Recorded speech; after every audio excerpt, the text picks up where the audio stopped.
बहुत समय पहले उज्जैन नगरी में राजा विक्रमादित्य राज करते थे। वे अपने न्याय, दानशीलता और विद्वता के लिए प्रसिद्ध थे।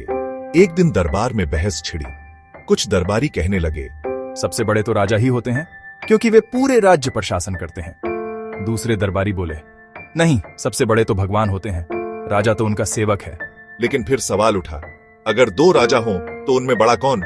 इस प्रश्न ने सभी को उलझा दिया। दरबार में मौन छा गया। तभी राजा विक्रमादित्य मुस्कुराए और बोले, इस प्रश्न का उत्तर आज मैं दूंगा, लेकिन पहले मुझे समय चाहिए।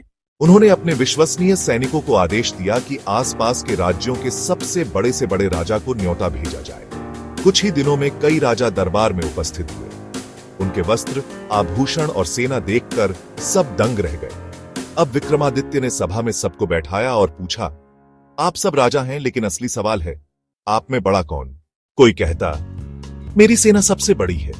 दूसरा कहता, मेरे पास सबसे ज्यादा सोना है। तीसरा बोला, मेरे राज्य की जमीन सबसे विशाल है।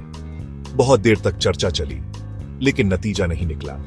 आखिर में विक्रमादित्य उठे और बोले, राजा बड़ा नहीं होता उसके सोने, जमीन या सेना से। राजा बड़ा होता है उसके न्याय, धर्म और प्रजा के प्रति प्रेम से। यदि राजा केवल अपने वैभव पर घमंड करे तो वह छोटा है, पर अगर वह प्रजा की भलाई को सबसे ऊपर रखे तो वही सबसे बड़ा राजा कहलाता है। सभी राजा और दरबारी उनकी बात सुनकर स्तब्ध रह गए। उन्होंने एक स्वर में स्वीकार किया, सच कहा महाराज, सच्चा बड़ा वही है जो धर्म और न्याय को महत्व देता है। इस दृष्टि से आप सबसे बड़े हैं। उस दिन से यह कहावत फैल गई, राजा बड़ा नहीं, उसका न्याय और धर्म बड़ा होता है।